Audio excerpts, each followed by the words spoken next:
What is going on, X community?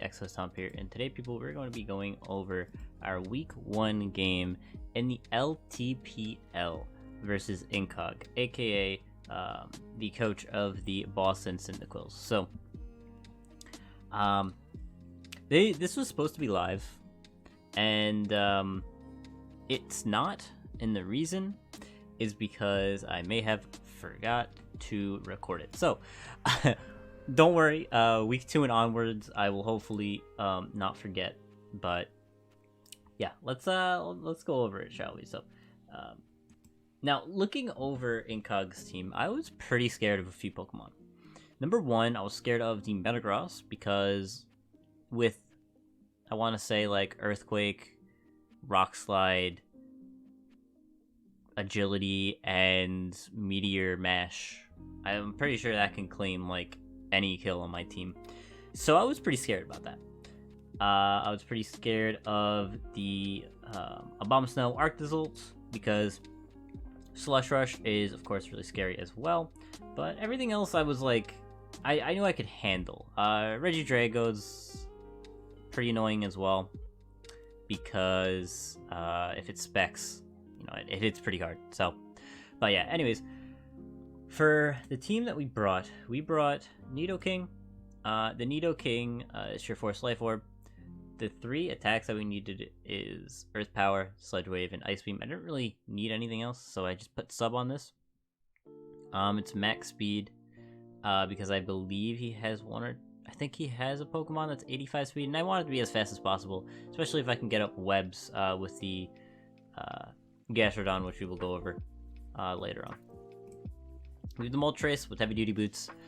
This is our Defogger. It has Roost, U-Turn for Momentum, and then Flamethrower for an attack. We're running enough speed, I believe, to outspeed Metagross. Yeah, I believe to outspeed Metagross.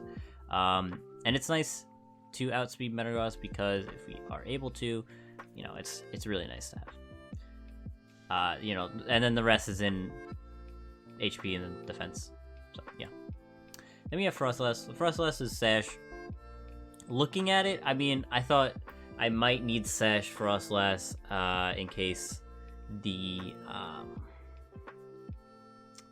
Metagross sets up and it's like Agility Weakness Policy or something. I could switch it in on a Rock Slide on my Moltres and then maybe get it disabled, because if I was able to get that disabled, then my Moltres can just wall the Metagross freely. So yeah, that's why it was mainly Sash. I could have ran something else like a Colbur Berry or something, but I didn't think I needed it. So this is max attack, max speed. I really made it max speed because I know I didn't really need max speed, but I didn't need HP because of Sash, and I was like, why not, you know? So yeah, I just threw it into speed just in case. We have Spikes. The Spikes are the main thing on Frostless because we get up Spikes. The main thing is, looking at his team, he has no Defoggers, I think? Yeah, no Defoggers. The only Pokemon that has removal is Claydol, and versus my team, I did not see Claydol coming. So I thought it was pretty free to set up Spikes on him. And of course, if you did bring Claydol, Poltergeist is right here. We have Taunt for a lot of his Pokemon can set up, like Slurpuff with Belly Drum or like Sticky Webs. It can taunt Metagross if he wants to go for Agility, you know, Phalanx. You know, there's a lot of setup mons that Incog has. And then Will-O-Wisp, of course, for the same Pokemon like Metagross, Frostless, Slurpuff even. So, even Arctozolt. So yeah, I think these 4 moves were pretty essential. Clawitzer.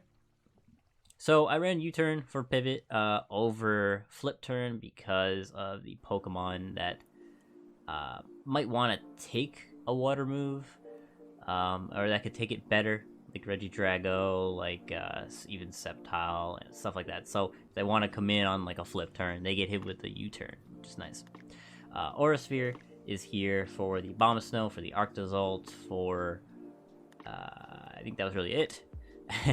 And then Water Pulse was really for everything else. Ice Beam was here for really the Sceptile and Moltres. Yeah, those are like the main ones there. And then, oh, sorry. Speed. The speed, I think, was to outspeed... Oh, I really can't remember. Was it like max speed Raboot or something? I don't remember. I can't remember. But it's there for a reason. We're running max special attack. We're running a little bit HP. I don't know why that Spadef was in there, but yeah. Okay, next. Purple Pass has lefties. This thing is mainly here for the Moltres. I thought Moltres would be really annoying this game if it, if it just spammed moves with like specs or something. Could be annoying.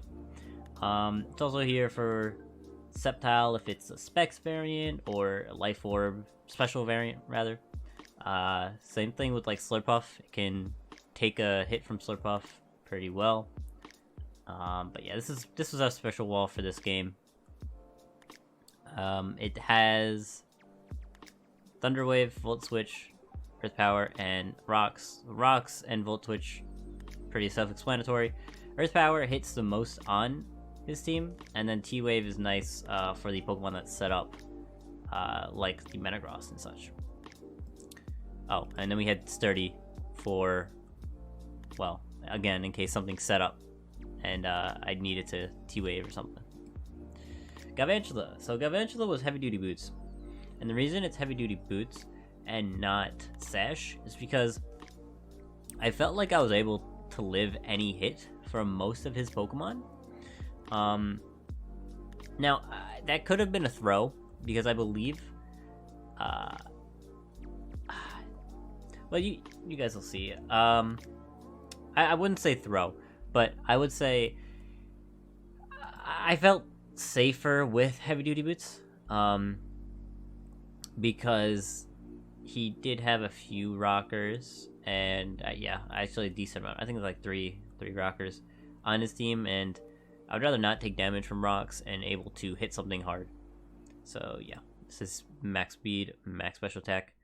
Yeah, I think this speed ties with max speed Jolly Raboot, and I really didn't want to make it not modest just because of that fact. So I'll take the speed tie if I had speed tie. But yeah, anyways, yeah, we'll get on to the game here. So let's go. So, starting off, looking at his team, Metagross is not here, which is really big for me. Claydol, of course, not here because, like I said, didn't have a good matchup. Therefore, he does not have removal. Now, it's weird that Galarian Moltres does not have removal. But you know what? I got the better Moltres, so bet.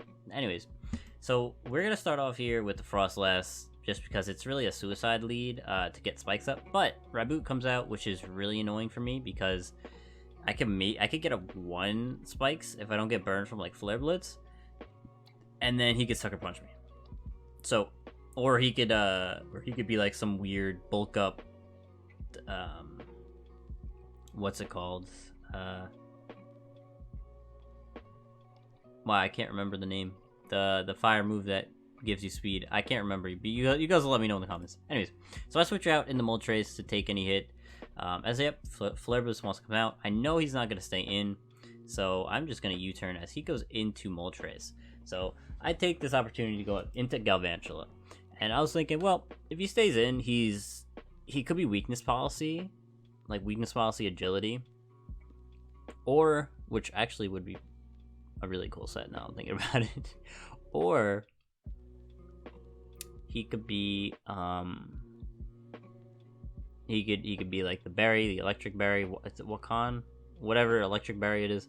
But I was like, I don't really care. I'm going for Volt Switch. If he stays in, so be it. He stays in. He's not weakness policy, so that's good. Go into Probopass, because like I said, that's why it's here. It takes it decently well. And now I know he's not going to stay in again, so I go for another Volt Switch on his switch into Phalanx. So I go into Frostlass here, and I go for a Will-O-Wisp, because I know I'm faster, unless he's Scarf. And I burn him, which is pretty big. He goes for the no retreat. So he's now stuck into here while he's burnt. So I'm like, alright, I'll take this opportunity to set my spikes. As he goes for a Rock Slide, and then he gets disabled. So it's like, alright, awesome. So I go into Moltres here, as he goes for Iron Head. Which, so now he doesn't have Rock Slide. I'm assuming he's Iron Head in like close combat. Because why wouldn't you not have a stab move? So I'm like, this is perfect. I could take this opportunity to heal my Moltres up a little bit. And because he's stuck in anyways, he switches.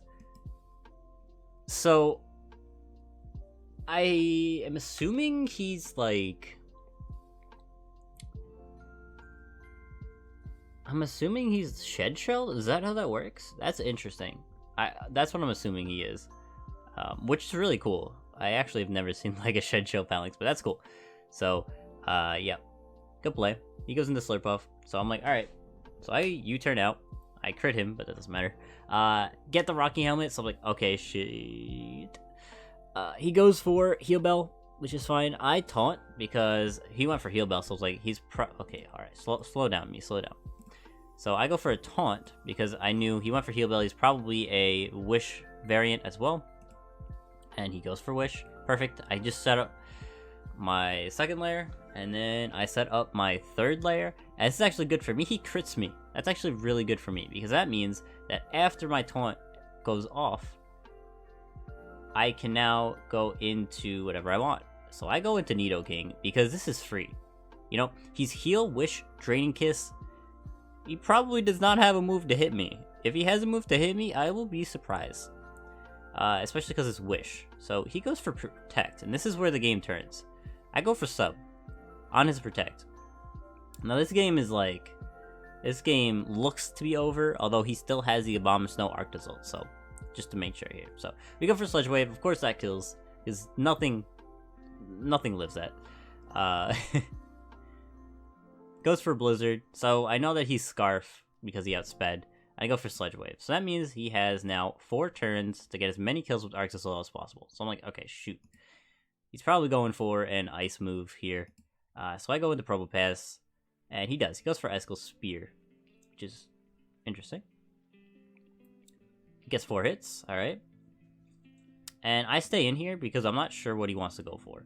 If he goes for a Bolt Beak, you know, I don't really want to go into Nidoking just in case he has the Stomping Tantrum or the, you know, whatever. But yeah, he goes for Bulldoze. So boom, dead. I go into Moltres here and go right in the Nidoking, expecting a Bolt Beak, but he goes for the Rock Blast. Now, I don't think that miss necessarily mattered because Nidoking was going to take not that much anyways from it. But now that he has 1 turn left, I go into Clawitzer here because I was expecting Icicle Spear. I knew he was not going for Bolt Beak on a Nidoking. So now that I'm Scarf and he doesn't know that I'm Scarf, I'm like, perfect. I'm going to go for a U-turn because I want to save Clawitzer to win the game because I know Clawitzer can win the game. He goes for a Bolt Beak, and that does a decent amount to Galvantula. But I will outspeed, so I'm just going to Bug Buzz here. He's going to Icicle Spear. I was actually trying to sack this thing. I was trying to get damage on it so that my Clawitzer could come back out and kill it anyways. He only gets 2 hits though. Now, I don't really think that matters. I mean, yes, he could have had a 2-0, you know? Sorry, we'll go back. But, yeah, so I live here. I'm stacking anyways. Or, sorry, I go into Moltres to save differential here. He crits and poisons me with Gunk Shot, which sucks. Because if he didn't crit, I would have been able to Roost or even like a U-turn and went into Clawitzer or, you know, Nidoking or something. So, but here he shows that he is not Scarf, which is nice for me, which means that my Clawitzer can come back in and it could hit him up with the Water Pulse and kill him. So this is perfect here because now Moltres comes out. I Water Pulse. I could have switched, but I was afraid because I don't know. I was honestly just afraid that he would kill me here. But he goes for the Agility. So that's actually decent for me. His Confusion ends right away. Goes for Fire Wrap. That doesn't kill me or flinch me, which is perfect. And Water Pulse should finish off the game.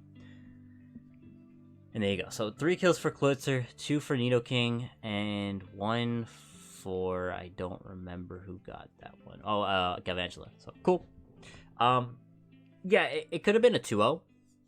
I don't think Incog could have won that, in my opinion, unless he did different plays with his arc result, maybe predicted. But it was tough. It was a tough game for him because he didn't bring Metagross, and the reason he said he didn't bring Metagross was because he didn't have. He was afraid of like Flame Body, Moltres, and Will-O-Wisp, Frostlass. But if you're afraid of those things, you go for Lumberry. Or you set up on something that you know you can take a hit from. But it does make sense. You know, let's just say I have Moltres in, and you go into the Metagross, you easily just press Agility, and I press Flamethrower. Probably don't burn you, because it's a 10% chance. You pop your Weakness Policy if you have it, and then you use Rock Slide, and it's non-contact move. That is so free. But, you know, I'm not sure. I knew that a few Pokemon were coming, but yeah, it could have been a 2-0, like I said, if you did kill the Galvantula. But my Clawitzer was still going to win. And then my Nidoking, how much? It's 64%. It's not the most, but yeah, I'm pretty sure Clawitzer was able to clean up at the end anyways, which is why I went for U-turn on the Arc result in the beginning, because I wanted to weaken it so that my Clawitzer can win, and it did, so that's nice. I didn't need webs here, apparently. If I did have webs up, the Arc result would have been slower, so I wouldn't have worried about that. The Abomasnow would have been, you know, it would have been 240 speed max, and then the Reboot wouldn't have been a problem either. Hell, even the Slurpuff, if it was unburdened, wouldn't have been that big of a problem. So, yeah, if I was able to get up webs, I'm pretty sure I would have had a better differential. But it was pretty hard, because when I had Galvantula in, there wasn't many times where I was able to get webs up. So, yeah, GG's Incog. Good luck for the rest of your games, and yeah, I guess I will see you all next time. Peace.